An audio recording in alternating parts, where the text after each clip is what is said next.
Hello बच्चों, good morning everyone. Good morning to all. जैसे कि हमने लास्ट लेक्चर में किया था बायोलॉजी के बारे में कि what is the meaning of biology and what is biology. So today in our lecture आज हम डिस्कस करेंगे लेवल ऑफ ऑर्गेनाइजेशन। जैसे कि हमने लास्ट लेक्चर में डिस्कस किया था cellular level, cellular organization. Cellular organization में हमने स्टार्ट किया था कि जो हमारे ऑर्गेनिज्म है लिविंग, वो सभी किससे बने हैं। एक स्मॉलेस्ट यूनिट है जिसको हम बोलते हैं सेल, सेल से मिलके बने हुए हैं। तो आज हम इसको कंटिन्यू करेंगे नेक्स्ट टॉपिक के साथ, level of organization. So let's start your journey with today a new topic जिसका नाम है लेवल ऑफ ऑर्गेनाइजेशन। आज हम स्टार्ट कर रहे हैं लेवल्स ऑफ ऑर्गेनाइजेशन। सबसे फर्स्ट हमने जो लास्ट लेक्चर किया था उसमें हमने स्टडी किया था कि जो लेवल ऑफ ऑर्गेनाइजेशन में जो फर्स्ट जो हमारा लेवल आता है वो आता है cellular level, cellular organization. What is the cellular organization? हमने किया था कि जो हमारे ऑर्गेनिज्म है, लिविंग ऑर्गेनिज्म, वो सभी किससे मिलकर बने हैं? सेल से मिलकर बने हुए हैं। क्लियर? आप सभी इसको अच्छे से जानते हैं। आज हम करेंगे tissue level of organization. Tissue level पे, सेल्स सेलुलर लेवल पे हमने की, टिश्यू लेवल पे क्या होगा? देखिए सबसे first this is a cell, एक सेल है। और ये कौन सी सेल है? मसल सेल्स, मसल सेल है। जैसे ही group of cell, you can see this is a diagram which is clearly visible. आप देख सकते हैं यहाँ एक सिंगल सेल है, this is the cellular organisation. But यहाँ पे क्या हुआ? एक सेल थी, बहुत सारी सेल एक साथ ग्रुप में इकट्ठा हुई, ग्रुपिंग में, और क्या बना दिया? टिश्यू फॉर्म कर दिया। क्लियर? क्या बन गया ये? पहले मसल सेल थी, मसल सेल्स ने क्या किया? आपस में ग्रुप बनाया, और ग्रुप बना के क्या फॉर्म कर दिया? एक टिश्यू फॉर्म कर दिया। और कैसा टिश्यू? Muscle tissue. क्लियर? अब उसके बाद क्या होगा? टिश्यू से क्या बनेगा? ऑर्गन बनेगा। ग्रुप ऑफ टिश्यू से ऑर्गन की फॉर्मेशन होगी। अब यहाँ पे हमारा एक ऑर्गन बन गया, और ये जो ऑर्गन है ये हमारा है हार्ट है। आप सभी जानते हैं हार्ट का क्या काम है? ब्लड को पंप करता है बॉडी के अंदर, जितने भी बॉडी के पार्ट्स हैं वहाँ तक ब्लड को पंप करता है। और वो ब्लड कैसे पास होता है अदर पार्ट्स में? जो हमारी ब्लड कैपिलरीज हैं उनके थ्रू ब्लड जो है वो फ्लो करता है। क्लियर? आगे जैसे ही ग्रुप ऑफ टिश्यू, उन्होंने क्या फॉर्म किया? ऑर्गन फॉर्म किया। वो ऑर्गन आपका कोई सा भी हो सकता है, जैसे कि यहाँ पे हमारा हार्ट है, लंग्स भी हो सकते हैं, किडनी भी हो सकती है। तो कोई भी हमारा जो बॉडी का ऑर्गन है वो कोई भी ऑर्गन हो सकता है। क्लियर? आगे नेक्स्ट आता है ऑर्गन सिस्टम। आप सभी जानते हैं कि जैसे ही ऑर्गन, ग्रुप ऑफ ऑर्गन होंगे, क्या बन जाएगा? एक सिस्टम बनेगा, और उसको हम क्या बोल देंगे? Organ system. Clear? So what is an organ system? The group of organ which perform the major life process, जो किसको परफॉर्म करते हैं? हमारी जो लाइफ प्रोसेसेस हैं उनको परफॉर्म करते हैं। लाइफ प्रोसेसेस के एग्जांपल्स जैसे कि nutrition, respiration, transportation and excretion. इन सभी लाइफ प्रोसेसेस के जो हमारे एग्जांपल्स हैं, इन सभी में हमारे ऑर्गन इन्वॉल्व होते हैं, ऑर्गन अपना रोल प्ले करते हैं। जैसे कि हमारे ट्रांसपोर्टेशन में क्या है? हमारा जो सर्कुलेटरी सिस्टम है is the part of transportation, ये हमारे ट्रांसपोर्टेशन में हेल्प करता है। कौन? Circulatory system. और हार्ट जो है हमारा, यहाँ पे जो हार्ट है ये एक ऑर्गन है, और ऑर्गन जो हार्ट, जो हमारा हार्ट है, जो ऑर्गन है, वो क्या करता है? हमारे बॉडी के अंदर सर्कुलेटरी सिस्टम का ये पार्ट है, और ब्लड को सर्कुलेट करने में हेल्प करता है, ब्लड को पंप करने में हेल्प करता है, जिससे कि जो ब्लड है वो हमारा बॉडी की जो सेल्स हैं, बॉडी के जो टिश्यू हैं, वहां तक ब्लड पहुंच जाए और ब्लड के अंदर क्या प्रेजेंट होगा, हम जो ऑक्सीजन लेते हैं वो हमारी ऑक्सीजन ब्लड के साथ मिक्स होती है और मिक्स होके हमारी जो सेल्स एंड टिश्यू है जहाँ पे फूड का क्या होगा, ऑक्सीडेशन होगा, वहां पे उसकी रिक्वायरमेंट होती है ऑक्सीजन की, और उस ऑक्सीजन को ट्रांसपोर्ट करने में हमारा जो मेन जो रोल प्ले करता है वो हमारा कौन करता है, ब्लड करता है। लेकिन ब्लड को पंप करने के लिए हमारे पास एक सिस्टम होना चाहिए, वो हमारा सिस्टम कौन सा है, circulatory system, and heart is a part of the circulatory system. वो उसको हम डिस्कस करेंगे नेक्स्ट टॉपिक में, जैसे जैसे हम कंटिन्यू इस चैप्टर को कंटिन्यू करते जाएंगे टॉपिक बाय टॉपिक, तो हम उसको वहां पे उसको डिस्कस करेंगे। अभी हमने सिर्फ only level of organization study करना है। अब आगे है हमारा ऑर्गन सिस्टम। ऑर्गन सिस्टम में आप देख सकते हैं अब यहाँ पे स्टमक है, जहाँ पे हमारा फूड का क्या होता है, डाइजेशन होता है, एंजाइम्स रिलीज होते हैं जो फूड का डाइजेशन में हेल्प करते हैं, और ग्रुप ऑफ ऑर्गन से क्या बनता है, ऑर्गन सिस्टम बनता है, जो हमारी जो लाइफ प्रोसेस है उनमें हेल्प करता है। क्लियर। आगे फिर जो हमारे पूरी जो बॉडी है, जो हम पूरा एक कंप्लीट ऑर्गेनिज्म जो है, होल ऑर्गेनिज्म बॉडी जो है वो किससे बनी है, ऑर्गन से मिलके बनी है। एक ऑर्गन से तो नहीं बन सकती, नंबर ऑफ ऑर्गन, अलग अलग ऑर्गन होंगे, वो सारे मिलके कनेक्ट होके एक फंक्शन परफॉर्म करेंगे, सभी अपना अपना फंक्शन परफॉर्म करेंगे। जो भी हार्ट का रोल है वो अपना, हार्ट जो है वो अपना फंक्शन परफॉर्म करेगा, जो हमारी किडनी का रोल है वो अपना फंक्शन परफॉर्म करेगी, और जो हमारे अदर ऑर्गन है लाइक लंग्स है वो अपना फंक्शन परफॉर्म करेंगे। और उस कंप्लीट कनेक्शन से क्या बनेगा, एक बॉडी बन जाएगी ऑर्गेनिज्म की, जिसको हम बोल सकते हैं this is the body of organism. And the body made step by step, body किससे बनी है, सेल से। सेल से क्या बना, ग्रुप ऑफ सेल से क्या बना, टिश्यू बना। ग्रुप ऑफ टिश्यू से क्या बना, ऑर्गन बना। ग्रुप ऑफ ऑर्गन से क्या बना, ऑर्गन सिस्टम बना। ऑर्गन सिस्टम से क्या बना, पूरी बॉडी ऑफ द ऑर्गेनिज्म। यहाँ तक सभी को अच्छे से क्लियर होगा। अगर कोई आपको डाउट हो तो आप बीच में पूछ सकते हैं मेरे से। अब हम नेक्स्ट जो हमारा टॉपिक होगा वो है हमारा माइक्रोस्कोप। देखिए हमने जो टॉपिक स्टार्ट किया, हमारा टॉपिक सबसे फर्स्ट बायोलॉजी से स्टार्ट हुआ, लेकिन फिर हमने सेलुलर ऑर्गेनाइजेशन को डिस्कस किया। अभी हमने उसको कवर किया है कि उसमें क्या क्या होता है। First one is the cellular organization. अब आप सभी ये जानते हैं कि जो सेल्स होती हैं उनको स्टडी करना बहुत डिफिकल्ट है विद द नेक्ड आई। उनको स्टडी करना बहुत डिफिकल्ट है बिना किसी एपरेटस के। इसीलिए हमारे पास क्या होना चाहिए, एक एपरेटस होना चाहिए, एपरेटस होना चाहिए, लाइक माइक्रोस्कोप होना चाहिए।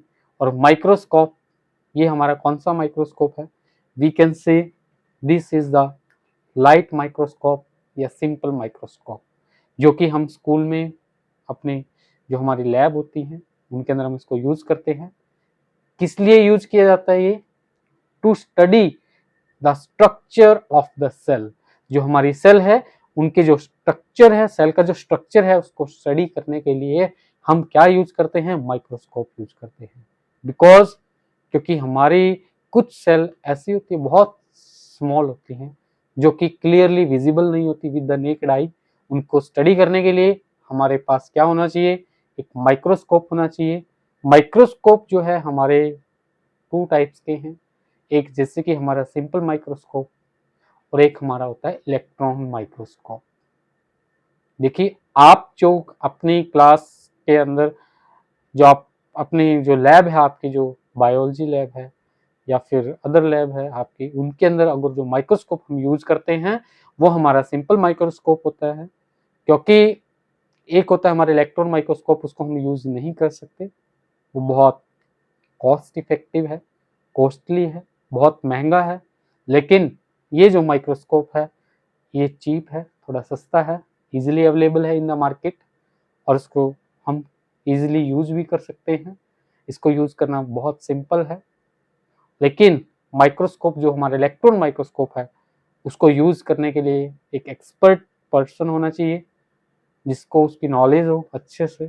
सेकंड, इलेक्ट्रॉन माइक्रोस्कोप हमारे पास अवेलेबल क्यों नहीं है स्कूल्स के अंदर, इसलिए अवेलेबल नहीं है बिकॉज वो बहुत कॉस्टली भी है और उसको यूज़ करना हमारे लिए बहुत इजी नहीं है, क्योंकि उसको एक्सपर्ट जो होता है, जो उसको यूज़ करते हैं, वही उसको यूज़ कर सकते हैं, जिसको उसको नॉलेज हो, ठीक है। और वो कॉस्टली भी है, और सेकंड अदर रीज़न ये भी है कि वो जो है बहुत स्पेस कवर करता है।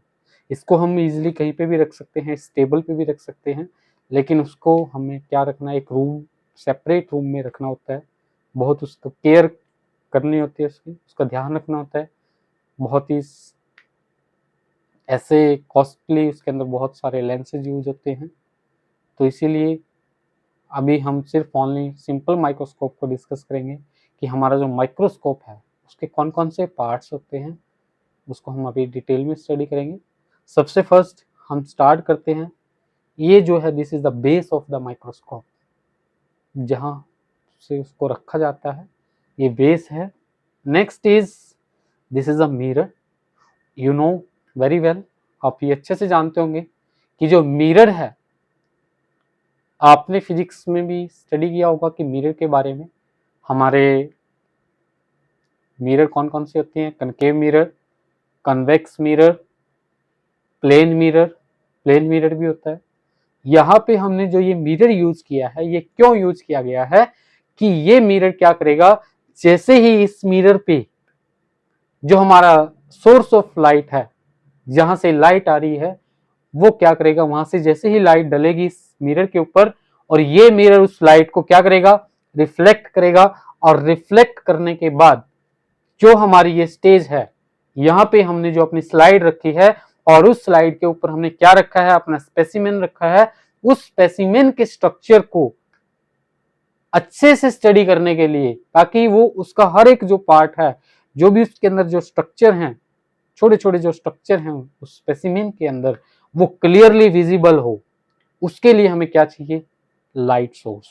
और वो लाइट सोर्स हमारा में भी इलेक्ट्रिक बल्ब हो सकता है, सनलाइट हो सकती है, जिसको हम यूज कर सकते हैं। वो लाइट जैसे ही इस मिरर पे डलेगी, ये मिरर उस लाइट को रिफ्लेक्ट करेगा, और वो लाइट रिफ्लेक्ट होके कहां से जाएगी, उस स्पेसिमेन से जाएगी जो हमने एक स्लाइड पे रखा हुआ है। और वो स्लाइड हमने कहां पे प्लेस करनी है, उस स्लाइड को हमने इस स्टेज पे रखना है। और फिर हम क्या करेंगे, जब उस स्लाइड को हम इस स्टेज पे रखेंगे, फिर हम क्या करेंगे, हमारे जो एडजस्टमेंट नॉब है, इससे हम एडजस्ट करेंगे, उसको फोकस करेंगे उस स्पेसिमेन पे जो हमने रखा हुआ है इस बेस पे। ये हमारा हैंडल है, इसको हम, इसकी हेल्प से हम उसको कहीं पे भी रख सकते हैं। मान लीजिए हमने टेबल पे रखना है, तो उसको आपने कभी भी आपने यहाँ से नहीं पकड़ना है इसको।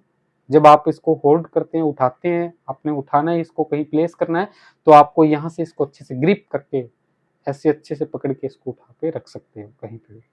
नेक्स्ट आते हैं हम fine adjustment knob. This is the fine, बहुत छोटी एडजस्टमेंट होगी कि बहुत ही करेक्ट, थोड़ी सी करेक्शन करने की जरूरत है, ताकि इस पे इजी फोकस हो सके। आप ये देख सकते हैं 3 टाइप के लेंसेज हैं, ठीक है, और अलग अलग पिक्सल के लेंसेज हैं यहाँ पे, ठीक है। तो आप ये देख सकते हैं 3 lenses. Next is this is a body tube, और इस बॉडी ट्यूब के ऊपर हमारा क्या है, आई पीस। आई पीस क्या है, जहां से आप उस स्पेसिमेन को ऑब्जर्व करेंगे, अपनी आंखों से देखेंगे। वो कहाँ से देखना है, आई पीस से देखना है। यहाँ पे भी क्या होगा, आपका एक लेंस होगा, और वो लेंस क्या करेगा, जो इमेज है वो अच्छे से क्लियरली विजिबल होगी।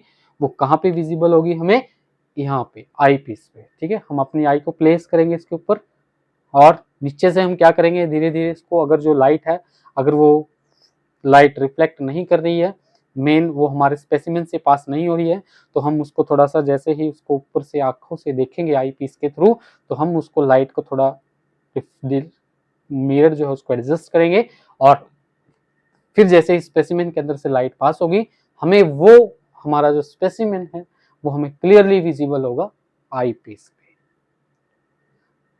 मुझे आशा है कि आपको ये अच्छे से समझ आया होगा। अगर कोई डाउट है तो आप पूछ सकते हैं। So next other one is, second जो डायग्राम है, this is an electron microscope. ये आप देख सकते हैं। देखिए, electron microscope and simple microscope में क्या डिफरेंस है? जो सबसे मेजर डिफरेंस है वो ये है कि इसमें हमारा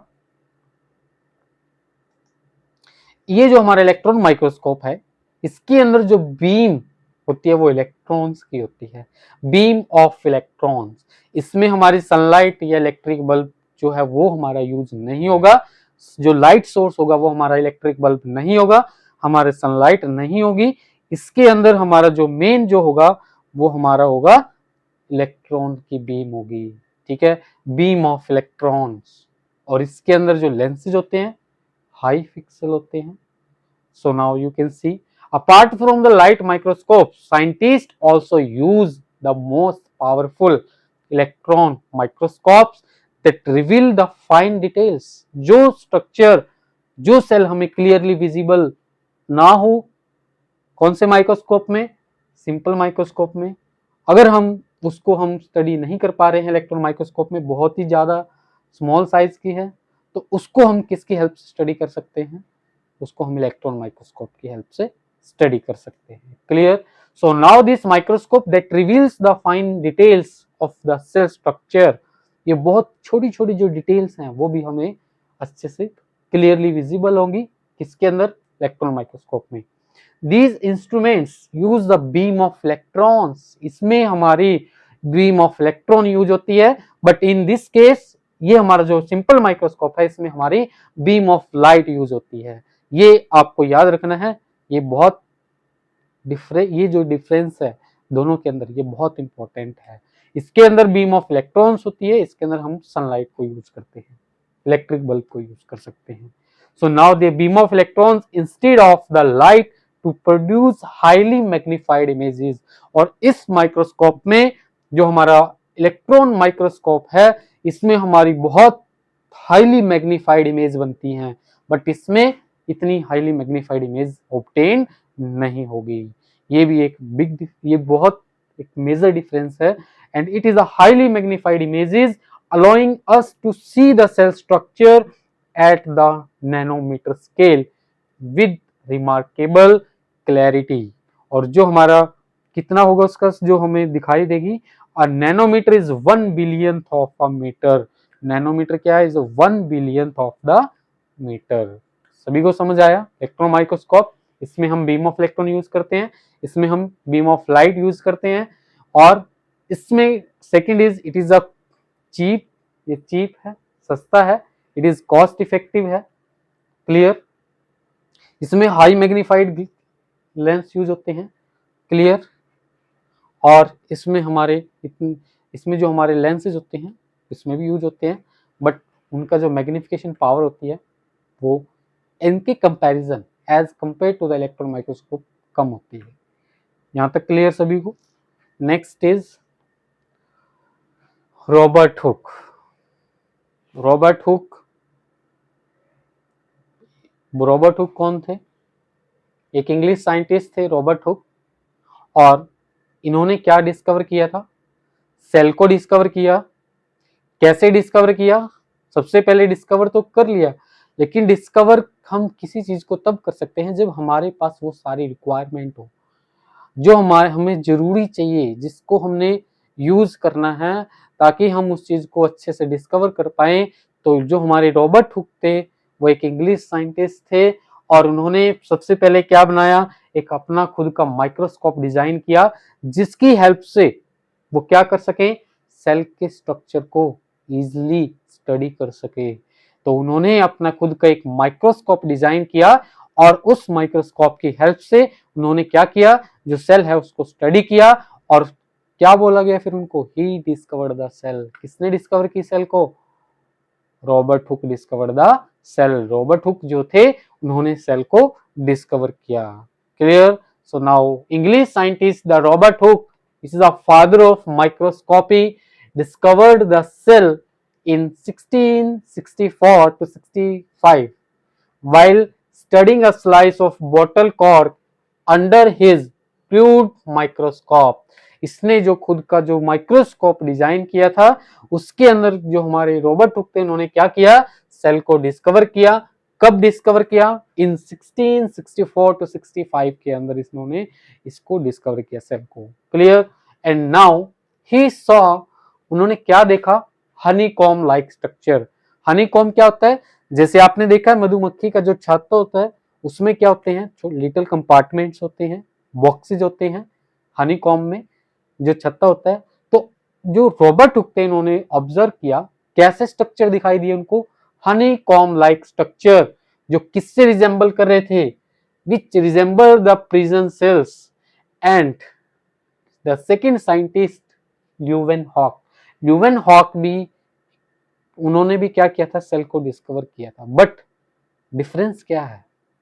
जो हमारे रॉबर्ट हुक थे उन्होंने डेड सेल को ऑब्जर्व किया, बट जो ल्यूवेनहॉक थे उन्होंने लिविंग सेल को स्टडी किया था। दिस इज अ डिफरेंस, ये आपको याद रखना है। रॉबर्ट हुक ने डेड सेल को डिस्कवर किया, उन्होंने फर्स्ट डेड सेल को ऑब्जर्व किया, बट जो हमारे ल्यूवेनहॉक जो साइंटिस्ट थे उन्होंने लिविंग सेल को स्टडी किया था। Clear? So now that Leeuwenhoek in 1674 they discovered the free cells, और कौन सी cell? Bacteria.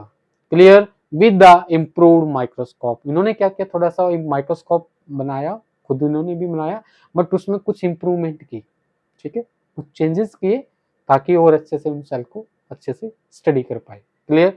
In the 1665 he looked at a slice of cork through a microscope lens, उन्होंने क्या किया? अपनी माइक्रोस्कोप लेंस कॉर्क, ठीक है, कॉर्क ऑफ कैम्बियम।